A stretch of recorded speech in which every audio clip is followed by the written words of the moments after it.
Yamaha makes some of the most exciting motorcycles in the world, and they've been able to replicate this to a large extent in India as well with their R15 series, which to this day remains the best beginner sport bike you can buy. However, the nakeds, well, they're more like commuters, whether it's the 150 or the 250. But Yamaha plans to change all that with this, the new MT-15. But is it just another 150cc commuter, or does it have the Pakka Streetfighter DNA to make it worthy of the MT badge? Well, to answer that, here are 5 things you need to know about the new Yamaha MT-15.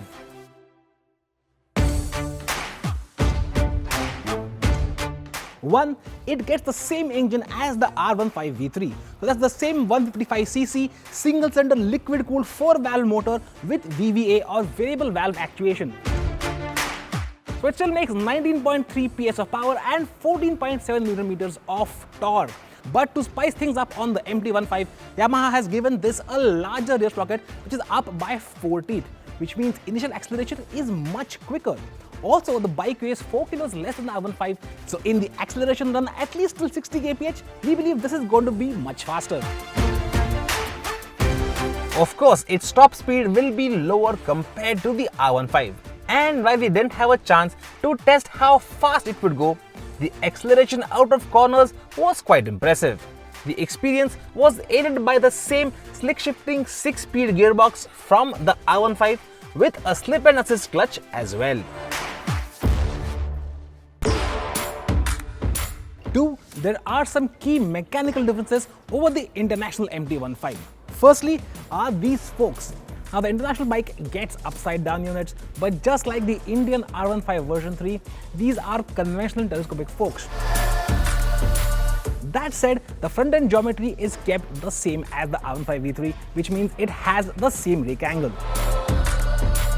And moving over to the back of the bike, compared to the international bike, the swing arm, well, this is a box section swing arm. The one on the international bike is a cast aluminium unit, same like you find on the Indian R15 version 3 as well. So how does all this affect handling? Well, out on the racetrack, the bike felt very nimble. Well, that's firstly because there's hardly any weight on the front end.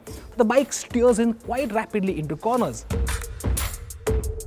However, with that less weight on the front end can feel a little bit too light, almost twitchy to a certain point. The downside to having such a light front end feel is that through fast direction changes, the bike can almost feel a bit twitchy, and out on the BIC, some of the corners felt a little bit scary at speed.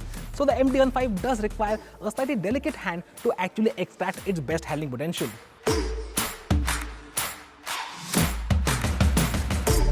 And coming to things that remain the same, these are the same brakes that you get on the R15 version 3.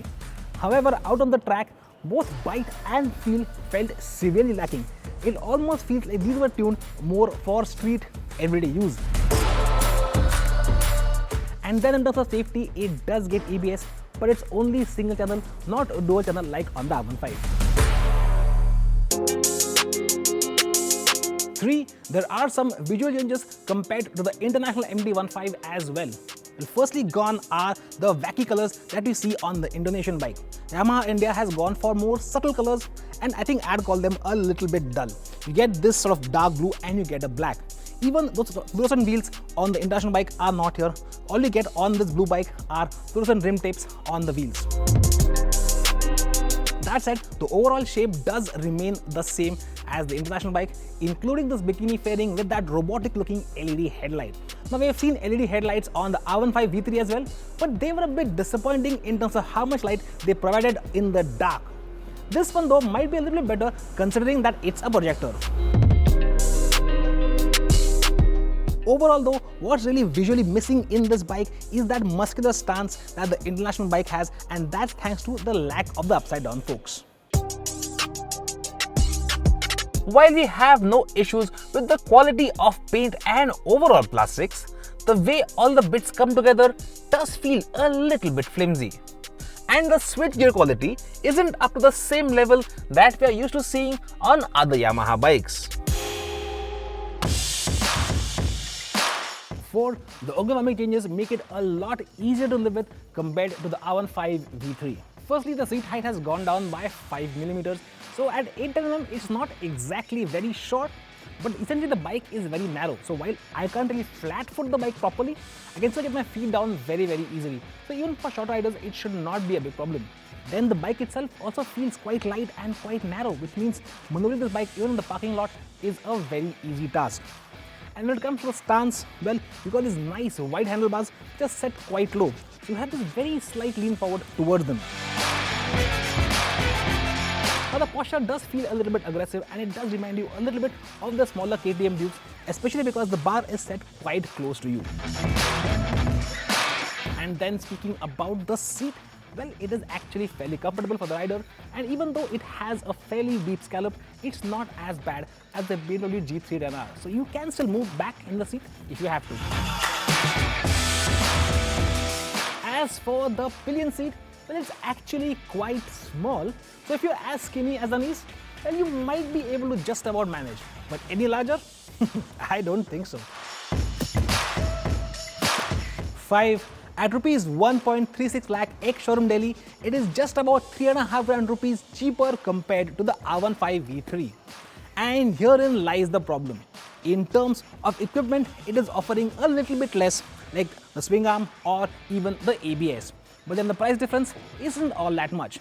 Now, honestly, we were expecting this bike to be priced a lot lower, somewhere close to the 1.2 lakh rupee mark. And at that price, it would have made a lot of sense for someone who wanted the performance of an R15 but wanted a bike that was a little easier to live with. Try as we might, we are finding it a bit difficult to justify the MT-15's high price. Sure, we believe it will be a good urban motorcycle and definitely more comfortable than the R15 on a daily basis. But if those are your only reasons for picking the MT-15, well, we can certainly think of better and better priced Streetfighters from the competition.